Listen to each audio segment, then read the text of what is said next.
And in the same region there were shepherds out in the field, keep watching over their flock by night. And an angel of the Lord appeared to them, and the glory of the Lord shone around them. And the angel said to them, fear not, for behold, I bring you good news of great joy, that will befall the all people. For unto you is born this day in the city of David a Savior, who is Christ the Lord.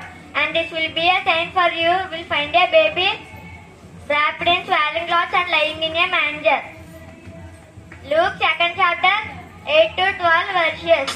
ఆ దేశంలో కొందరు గొర్రెల కాపరులు పొలంలో ఉండి రాత్రి వేళ తమ మందను కాచుకొని చుండగా ప్రభు దూత వారి వద్దకు వచ్చి నిలిచెను. ప్రభు మహిమ వారి చుట్టూ ప్రకాశించెను.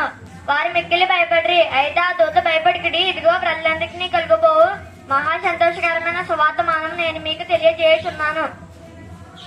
దావీదు పట్టణమందు నేడు రక్షకుడు మన కొరకై పుట్టి ఉన్నాడు. ఈయన ప్రభువైన క్రీస్తు. దానికి ఇదే మీ కానువాలు, ఒక శిశువు పొత్తి గుడ్డలతో చుట్టబడి ఒక తొట్టెలో పండుకొని ఉండటం మీరు చూసేదారని చెప్పాను.